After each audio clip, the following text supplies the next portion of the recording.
friends. Hello, hi, how are you? I hope you guys are having an amazing day today. Hello. So today's video, first of all, I am wearing my glasses. I'm not gonna say sorry because you guys get mad at me when I apologize too much, but I'm wearing them because currently whenever I put on my contacts, my eyes get red. I don't know if it's allergies, I don't know what it is. I do have a doctor's appointment. Don't worry about me, but we're gonna be doing glasses for a little bit. So this is fun.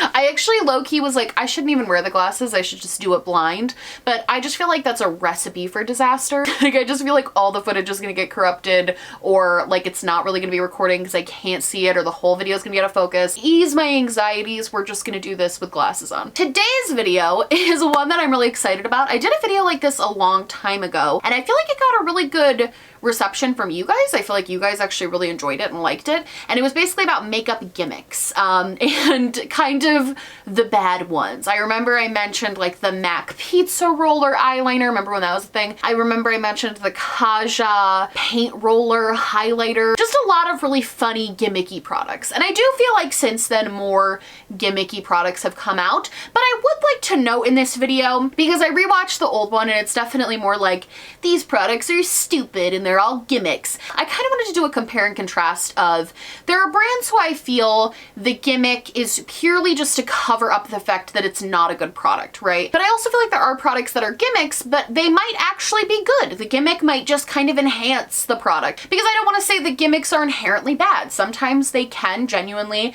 make a product better. So I kind of want to give some compare and contrast here, just talk about gimmicks in general, why we fall for them, all of those types of things. So if you're interested in that, stick around because that's what we're doing. So the first gimmick that I had to talk about, kind of what inspired this video honestly, is the Becca Zero Pigment Foundation. Now, I already talked about this in my Yas or Pass, and I really just talked about how stupid it was, but I don't feel I really went into the gimmickiness of this product. I kind of touched on it, but I think it's important to touch on it again because this is peak gimmick marketing. Welcome to Marketing 101 with Professor Glow. This is it. Making a product that sounds so kind of stupid to the point where people are like, well, that sounds so dumb that I kind of want to try it? That sounds so dumb. I've seen so many people joke around about that, but like, is it good?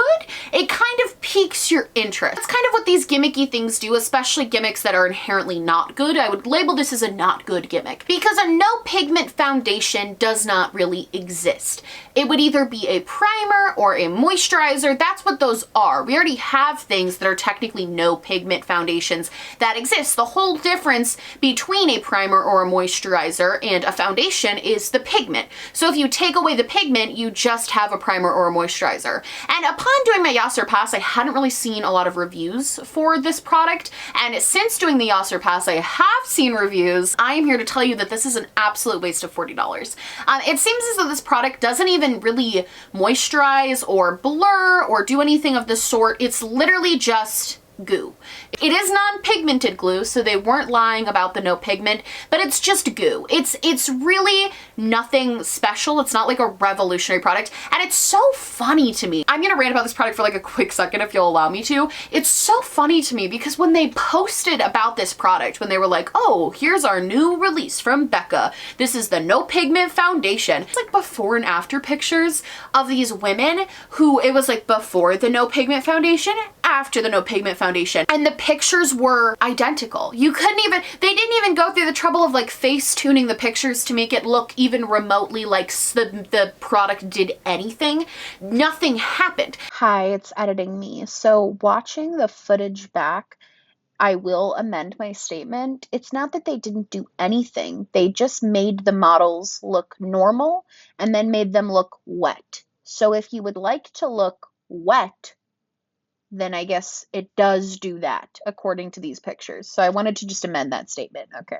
I'm pretty sure if they had tried to make it seem like it did anything, at that point it would have been like false advertisement, just blatantly. And the thing about this is it's kind of genius in a way, because had Becca just said, here's our new primer, here's our new moisturizer that we're putting out, literally nobody would have cared. Nobody would have said anything. Nobody would have talked about it. Nobody would have cared if Becca released a primer or a moisturizer. It would have gone pretty much unnoticed, similarly to the other products that they've been putting out. However, it's kind of smart in a sense to make something something that's so gimmicky and stupid because at least people are talking about it. I'm talking about it right now in a video, which in a way is its own form of exposure. That it's interesting to point out when brands are doing something blatantly to get people to talk about them. And I think that is exactly what this was. Next, I actually have this. So this is the Patrick Ta highlighting spray. I love Patrick Ta Beauty. I have a bunch of their stuff. I really truly can't stress enough. Like, I love the brand. The blushes are like perfection. However, this highlighting spray, you guys, this is such a gimmick. This is so dumb. I'd never heard of a highlighting spray before this. However, that doesn't mean one doesn't exist. I might just have never heard of it, but I had never really heard of highlighting sprays up until this point. I had heard of like the Dior Air Flash, so I knew that makeup could come in spray cans, whatever, but I'd never heard of a highlighting one until I heard of the Patrick Ta one. So I was very excited, and I watched videos of how people applied it. I saw some people just spray it directly on their face and then like blend it out. Some people would spray it on their fingers and they would buff it in. Some people would spray it on a brush and then they would do the brush. And I tried every way that you could possibly use this on your face and make it give you a highlighted glow. And I'm here to tell you, none of them worked. I'm sure some people like this. I saw a couple people say they liked this. For me, it's a gimmick. I do feel like with this product, it wasn't necessarily just a gimmick. I do feel that with this product, they were trying to do something innovative. So unlike the Becca one that we just talked about, which was just like marketing, this, I feel Patrick Ta was actually trying to do something that was like innovative and different. Because honestly, a big problem with the makeup industry is that because it's so oversaturated, I feel as though new brands and even old brands are always trying to do things that are different. They want to be the different brand. They want to do something that's different. They want to stand out from everyone else and have products that other people don't have, but it's hard to do that when pretty much all makeup's been created. So you have to get a little bit more creative and say, well, what hasn't been created? I know, highlighter in a spray paint can. And just because you think of that idea doesn't necessarily mean that it's going to, in practice, work. Because at the end of the day, I do think there's a fine line between being innovative and being gimmicky. And I would say that this kind of falls right in the middle. It's obviously a gimmick. The way they marketed it was supposed to be this like glorious spray that you did. It was supposed to leave this beautiful glow. It was supposed to be super easy to apply. So the point of this was obviously a little bit gimmicky, a little bit trying to be different, and I think it was a mix of the two. And honestly, I think it was a fail in my opinion. Again, if this is like your favorite highlighter ever, that's great for you. I'm happy you didn't waste money. I sure did. But I think that this was another version of a gimmick. For sure. When I first thought about doing this video again, one of the first brands that came to my mind was Moschino. Moschino. I think, okay. I'm honestly just laughing at myself because what I cut out was me Googling how to say that word properly because I didn't want to mess it up, and I'm still 99% sure that I messed it up. So if you're going to correct my pronunciation in the comments, just make sure that somebody else didn't already do it, because I guarantee they did by the time you're watching this. So I know I probably said it wrong. I'm sorry. I really genuinely tried. Okay, thanks. They are actually a fashion brand, so they just kind of dabble in this makeup and perfume game. I know they've done actual collaborations with Sephora. I believe the teddy bear palette, the first one, made it into one of these videos.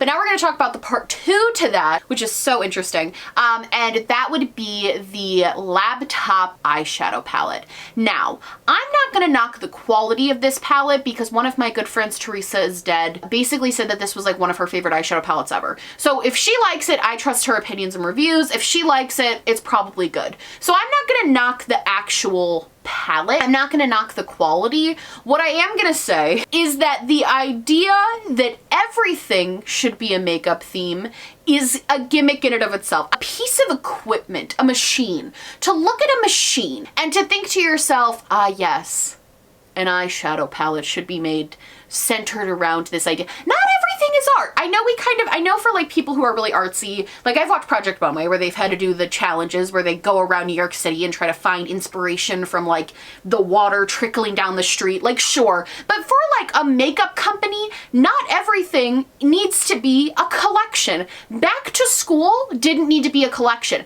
If it was back to school themed and it was like ColourPop pricing, I'd be all for it. But this was not ColourPop pricing, no. This was like a $65 eyeshadow palette that was not only looked like a laptop, was also massive. It's like a huge, massive chungus of an eyeshadow palette. Like this thing is huge, so impractical, and I do feel like people really got it because the brand made it. To Moschino's credit, I do feel that this, based on other things I've seen from them, based on other like makeup collections, based on some of their, you know, more streetwear stuff that I've seen and their fashion stuff I've seen. I've not seen a lot, but I have seen a little bit. It does appear that this is on brand for them. I believe the teddy bear is like a symbol for them. So at least it wasn't completely out of left field. The school supplies thing was, but at least it was like a bear themed school supplies collection. So at least it wasn't completely off base. But if you're making an eyeshadow palette based around a machine, I hate to break it to you, it's a gimmick. And the other thing is, and again, I can't speak to the quality of these perfumes, but they also sell perfumes that are in cleaning supply bottles.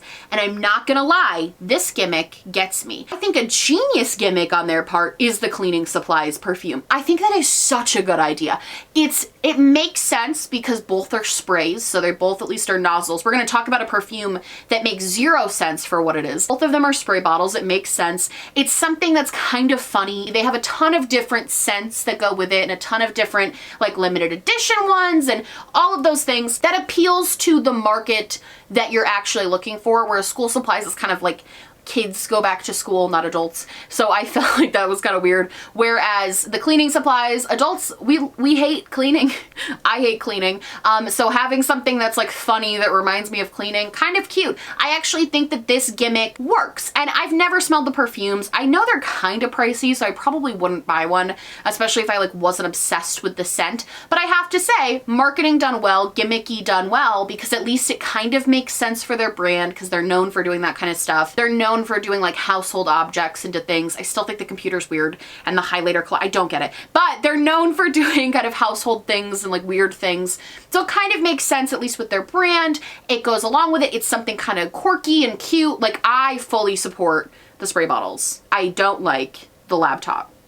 Want to find gimmicky products, by the way, just go to the Sephora sale section. I swear, the Sephora sale section is like the island of misfit toys of makeup. It's all the gimmicks. They're all there in full display, like it's the gimmicks. And one of the brands I saw there that I was like, oh my God, Gimmick Central. Pretty Vulgar. Do you remember Pretty Vulgar? They were new at Sephora. They were a new brand. I believe it was 2 years ago. They have birdcage eyeshadow palettes. Mascara has like a lot of floral stuff. The bottles of all of their stuff has this kind of antique look to it. It's very vintage, very antique, kind of like antique country vibes. And I actually, when I first saw them, was like, oh, this is kind of cute. I ended up hating almost every product I tried from them, except for the blush. The blush was fine, but everything else I ended up really disliking from the brand. And they're actually only selling like a couple of products on Sephora and most of them are on sale. So I do think the brand is on the way out of Sephora. I would imagine they've never really become like a top tier talked about brand except for when they first got into Sephora. However, the most gimmicky thing that they made, in my personal opinion, it's a gimmicky brand in general because it has that theme to it. Anytime a brand has a theme, that theme usually is their gimmick. That's their gig. That's their thing, right? So it already had a little bit of a gimmick to it just by existing, which is not inherently bad. That's what I'm saying. Like it's not bad to have a gimmicky thing. However, they made, I feel like I was trying to find it and I can't find it online, but I found a picture. So I know that it existed. They made a setting spray that was in this old timey perfume bottle with one of those puffy things on the end. You know how like in like the 40s and 30s and like 20s and I don't know, at some point in time, they had these perfume bottles where if you would squeeze this little ball at the end of it, you would spritz it and it would have this cute, it would spray it out for you. I'm just gonna put a picture. You know what they are. You know what I'm talking about. They made this in a setting spray form. And I was like, wow, like that's kind of cool. And then I watched a review. You didn't even spray out the setting spray by squeezing the little ball. It was just a normal pump for the setting spray. What was the point? What was the point, Pretty Vulgar? Why did you even put the little ball? I'll tell you what the point was. The point was a gimmick.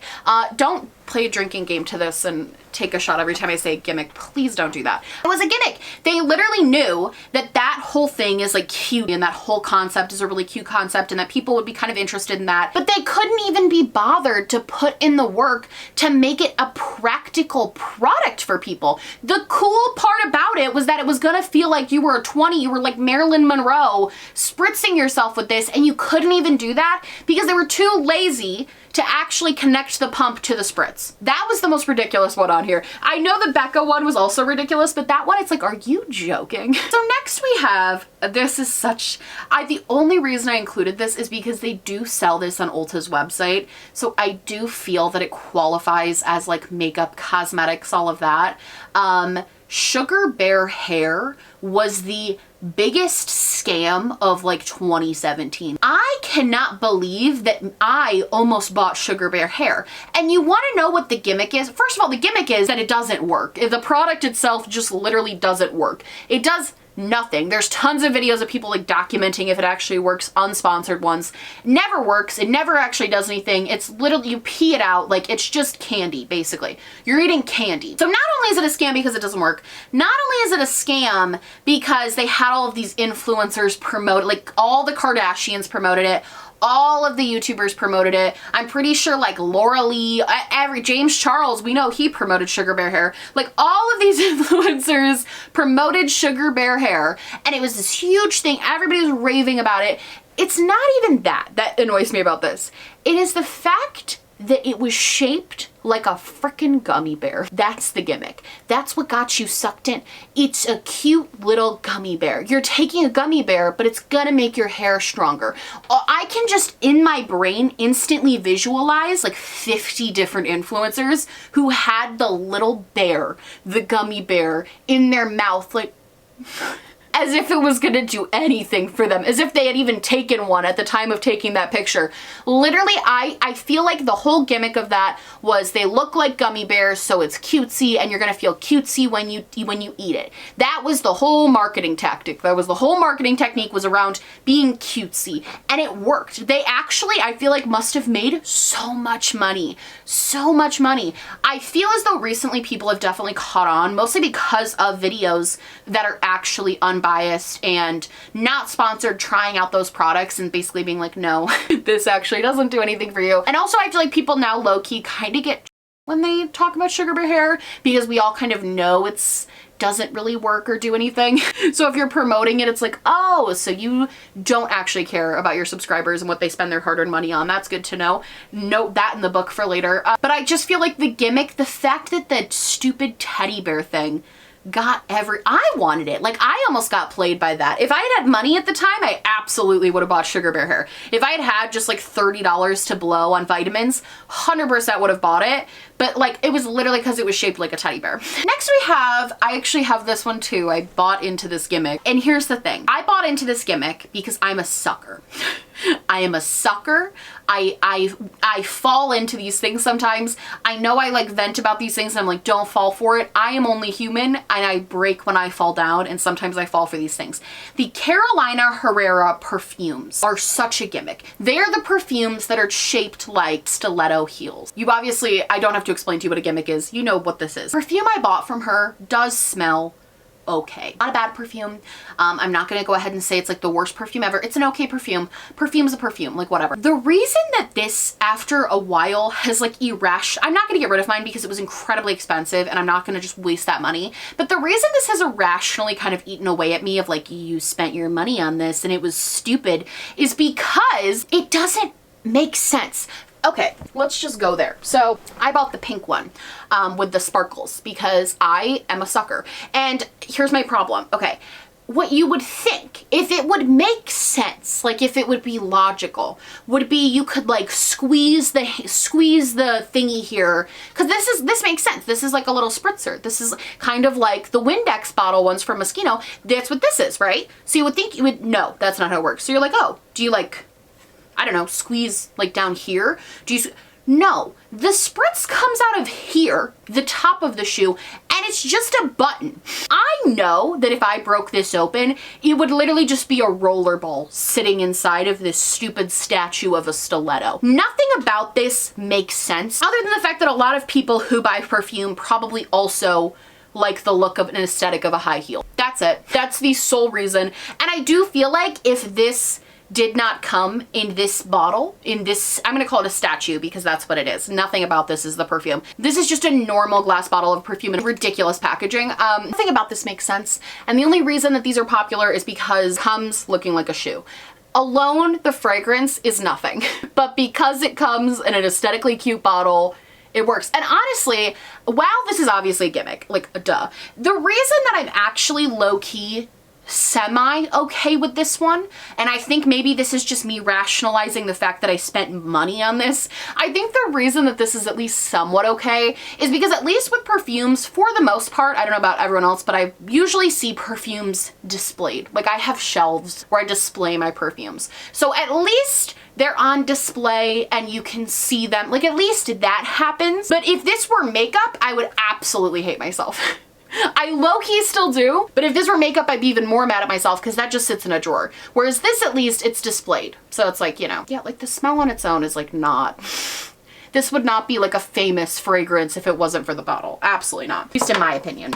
I know scents are very particular to the person. So if it's your jam, I'm not hating you for that. To end the video, I thought it would be really fun to talk about a brand that is basically entirely based on a gimmick that I actually think works and does really, really well with what they do. And that is Storybook Cosmetics. I don't know if they've come out with anything new in a while. However, the premise of Storybook Cosmetics, and it's storybook themed. It's based on movies, books, and all of these fun things. They first got really big because they created a palette around Harry Potter. The palette looked like a book, which, you know, a little bit of an unnecessary packaging thing, but it wasn't too bad because at least it went along with the concept. It wasn't like those stupid P. Louise palettes that are massive for no reason. Like at least the concept was there of why it had that extra packaging. They created makeup brush wands that were super innovative and cool. And in general, the whole brand as a cohesive unit, like yes, it's a gimmick. Their shadows are decent. They've never been my favorite formula, but they're like okay. I've had 2 of their palettes in the past and I do like them. I think they do a good job of their gimmick has a point and they deliver on it. Like the gimmick of the Harry Potter palette was this is a Harry Potter palette and we're gonna put in all these colors that remind you of Harry Potter and we're gonna name them these things and that is the gimmick, but they delivered. The palette wasn't crappy. It really followed through on the theme. Same thing with like the Mean Girls palette. Same thing with the Willy Wonka palette. I feel like if we're gonna talk about an example of gimmicky brand that does it right, it's Storybook Cosmetics because their consistency is pretty good and they actually deliver on what they're saying. Whereas if you look at a brand who is pretty much based on a gimmick like Too Faced, their consistency is really hit or miss. I could really make a whole video about why Too Faced sucks, so I won't even go there, but I did want to bring up an example of like a good gimmick because again, I don't think gimmicks are inherently bad. I just think you have to deliver on what you're saying it is. Hi, it's editing me. I just want to sum up my thoughts really quick because I feel like I didn't say this well, but basically when it comes to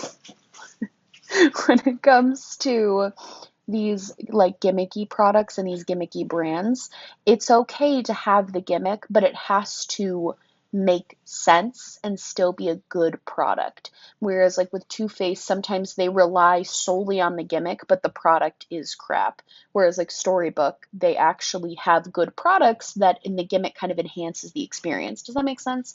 I just wanted to make sure that was like a clear point. Okay, thank you. All right, friends, that's gonna be it for me. I hope you guys like this video. Let me know down below what your makeup gimmicks are, what you think of this concept, and what you think of gimmicks in general, I guess. I love you guys so much. I hope you liked this video. If you did, please like and subscribe, or just like, or just subscribe, or do neither.